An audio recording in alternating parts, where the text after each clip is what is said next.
Nigeria is a multinational state that operates an unwritten rotational presidency within its major geographical zones. This unwritten arrangement has played a key role in determining who emerges as president in the largest ethno-religious sensitive nation. A gentleman's agreement, as it's called, the concept of zoning has been a major cause of controversy in Nigeria's political landscape, threatening the unity of the nation. Now let's tell you a little of what you should know about the history of Nigeria's presidential zoning using mostly AI-generated illustrations. Now in this first image, you will see that zoning originated in the Second Republic after the 1967 to 1970 Civil War, when the National Party of Nigeria began rotating key party positions to promote ethnic balance and national unity. Now in this second image, you will see how it's evolved in 1994 to 1995. Abacha era, power rotation was considered among the 6 geopolitical zones, though it seemed to have settled on a north-south altercation. Now, in 1999, the PDP codified this practice, initiating its 4th Republic legacy, Southwest Christian Obasanjo, that's 1999 to 2007, then North Muslim Yar'Adua, 2007 to 2010, followed unexpectedly by South-South Christian Goodluck Jonathan, 2010 to 2015, that's of course after Yar'Adua's death. And Jonathan's continuation into 2011 was said to have broken the agreement and stirred northern dissent. Now, if you see here in this fourth image, the emergence of APC in 2015 saw Buhari's North presidency, that's 2015 to 2023, and then a return to the South with Tinubu in 2023, reaffirming the pattern of alternating the top office. However, many argue that the Southeast should have had its chance and should be considered next. To join us in this discourse is constitutional lawyer Evans Ufeli. Good morning, Mr. Ufeli. Thank you very much for joining us. Good morning, Mr. Ufeli. All right.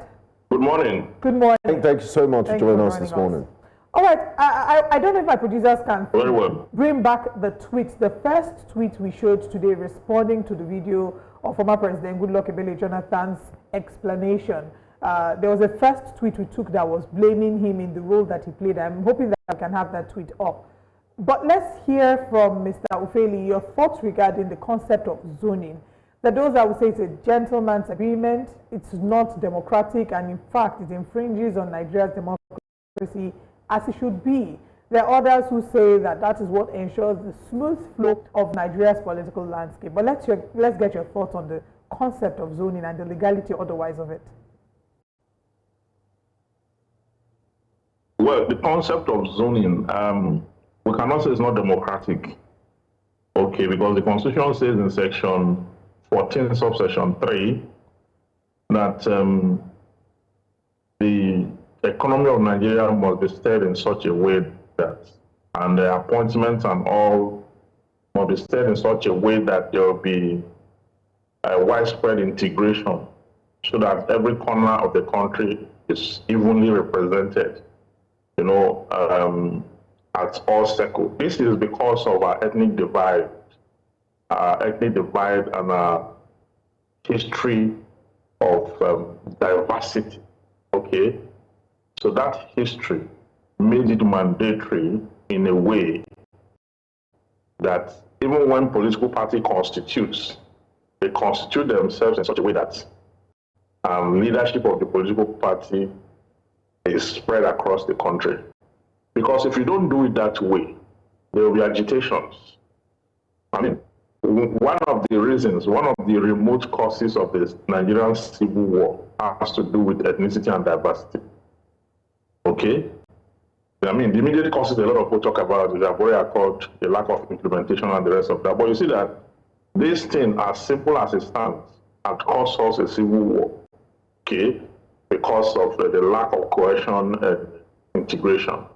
So I do not agree that it's not democratic.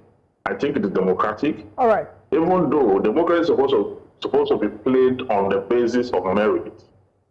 People are supposed to earn, you know, their positions and appointments through, you know, merit. But you cannot pursue that idea of merit and neglect the ethnic. All right. We have to go on a very quick break, Mr. Ufeli. If you could give us a few seconds, we'll go on a very quick break. And when we come back, we'll still be looking into the concept of zoning. You've said that it's not undemocratic, but we'll delve in deeper into the conversation after this break.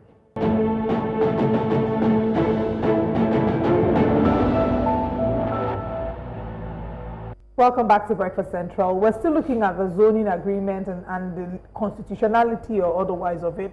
Earlier today, we played a video of former President Goodluck Ebele Jonathan talking about what happened when President Yar'Adua was sick and had given a letter that was meant to be sent to the National Assembly, but one of his aides held the letter back. But in reaction to that, someone put out a tweet, and I want Mr. Evans Ufeli to respond to the tweet. If our producers can please put the tweet up, still talking about the zoning agreement and laying blames on President Goodluck Ebele Jonathan. Can the producers please put the tweet up so we can have it read out, and then Mr. Ufeli can react to it. Mr. Ufeli, are you still with us? Yes. Okay, seeing as, all right, in the tweet there was a lot of blame. It says, Jonathan, you are the problem. You were not supposed to run in 2011. It was a turn of the North. Using the PDP machinery which you controlled as a substantive president, you staged a democratic coup against the aspirations of Northern Nigeria, her people and politicians, and stole the PDP ticket for 2011. I also have a blame for the Southeast and South and the Eastern Middle Belt PDP who encouraged your greedy ambition. Jonathan, I have on good authority that you were scheming to be president even before Yar'Adua died. Little wonder Bola Tinubu, Chibuike Amechi, Atiku Abubakar, Rabiu Kwankwaso, Kawu Baraje saw through your game, impending instability, and switched to support Buhari, whom he despised and hated so much, and you got pulled down. Nigeria has not recovered from the mess your greed brought upon, and now APC is destroying the little of what is left from Buhari to Bola Tinubu. Bola Tinubu is a terrible leader, but you made it possible for APC to have a shot at power and sowed the seed that destroyed the PDP, once the biggest and most formidable political party in the whole of Africa. And I want you to respond to this, because again, it's the issue of zoning, that it should have been the turn of the North, but that President Goodluck Ebele Jonathan manipulated it with the instrument of being in office to come out, and then that has destabilized the arrangement as it should be. Well, those who hold that thought and that idea forgot that first took a stroke on the arrangement. That is, Yar'Adua, died, and after his death, Jonathan had to, by the provision of the Constitution, had to complete that term, and then decide to contest, okay, as an incumbent, okay. So what they are saying, in effect, that Jonathan ought not to have contested because the North have been completed their 8 years. Well, as much as that is right, that is correct, okay, because at that time I remember that so many persons raised issue on the matter under reference. And I've said that if Jonathan goes ahead to do what he's about to do, then it will mean that the chain of causation, the arrangement, okay, for which the PDP had set the country at that time, the North will be having a shortfall for which they will fill in. You understand? Why that argument is tenable? I mean, we also saw how it was repeated. It was repeated by the North. If you want to tell me that Jonathan is at fault, Atiku repeated it, in the last election, where he decided, even after the Asaba declaration, join forces with the former governor of Delta State, Ufeli. It's because they did not win. That is why we're not talking much about it. When they had already said that power is going to shift to the south, okay, they've all agreed, the PDP had agreed. And Atiku went and did, Atiku and Ufeli did exactly what they accused Jonathan of doing at that time. Okay?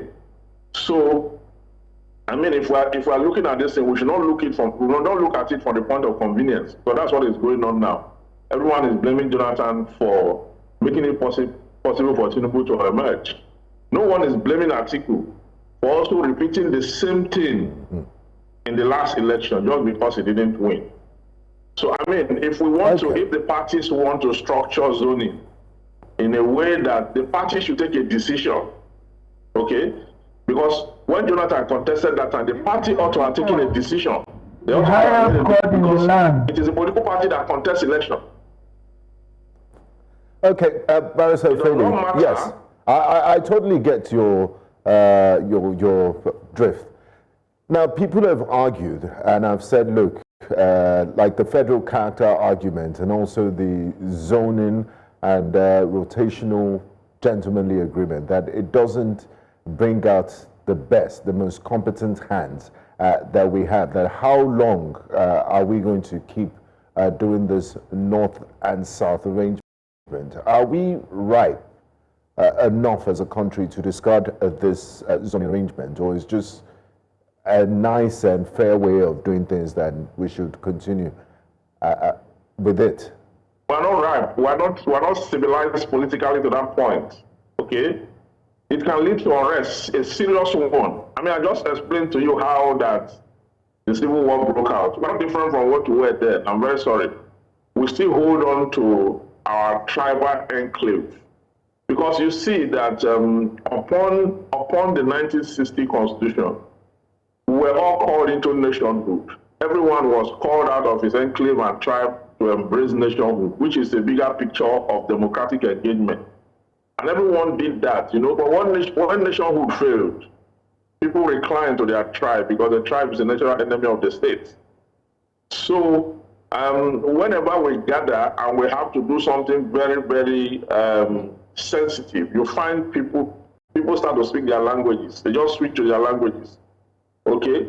So that diversity that is supposed to be a source of strength, you know, a sort of strong cultural heritage, that diversity and ethnicity that we're supposed to use as an advantage, we don't use as an advantage because nationhood itself had failed. And if you look at the framing of the Constitution from our political development from the Clifford Constitution of 1922 to the Richard Constitution of 1946 to the Macpherson Constitution of 1954 and the Macpherson Constitution of 1951 and the Littleton Constitution of 1954, you see that even the colonial masters, you know, they had to create the Willings Commission at that time to deal with the issue of ethnicity and diversity. Because people of very different, you know, origin were brought together to form Nigeria in 1914. Okay, so we had nothing in common. The Southwesterners, for example, you know, had nothing in common with the East-Westerners and the North and vice versa. So we were people of different fragmentation. And were brought under that umbrella. The colonial masters were not even strategic in creating the unity that is required. So even when they left, the nationalists then, I mean, Awolowo and Nnamdi Azikiwe and the rest of the Ahmadu Bello, Tafawa Balewa, the rest of they had different ideology as to what Nigeria is. Okay, Nnamdi Azikiwe was more of one Nigeria. Let's pull Nigeria up. Let's pull down our tribes and all that. Now, others were talking about let's address our differences. Okay, and why we remain one, let's address our differences. So we saw how that snowball into a civil war. We came out of the civil war. It continues. It's still entrenched to date. I mean, in Lagos State in the last election, some hoodlums went to polling units to ask people where they came from before they are allowed to vote. You can see that. So with that kind of thing, and they got away with it. They got away with it. The country pretended like they knew nothing about it. And so if people are able to get away with such, you know what that created in this African country? Rwanda. There's this African country that they have to fight. Yes. Yeah, the Tutsi and the Hutu, you saw what that thing did there.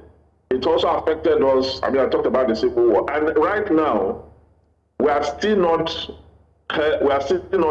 politically sensitive and educated enough to, you know, embrace what democracy offers, which has to do with, you know, has to do with unity, progress, you know, and development. So we are still trapped in that they were not yet eviscerated from the banalities of antiquity. We are still trapped. Okay? Mr. Ufeli, I really wish we could go on. For example, the United States has produced 7 presidents from Virginia, 7 presidents from one state. Unfortunately, their reality is completely different from ours. We're still very divided along ethnic lines. We're still very divided along religious lines. And yes, you've made reference to the Tutsi and the Hutus, I believe. I think I keep mixing it up. And while we talk about what happened in Rwanda and how they've learned from it, unfortunately in Nigeria it's a different kettle of fish. I wish we had more time, to look at this, but this is a conversation that we must continue, especially looking at the legality in terms of can it be enforced legally in courts, this quote-unquote gentleman agreement of zoning within the political parties. But that will be a conversation for another day, and that might be the angle that we have to explore. Evans Ufeli, thank you very much for answering us this morning and just shining light on this conversation. We appreciate your time. My pleasure.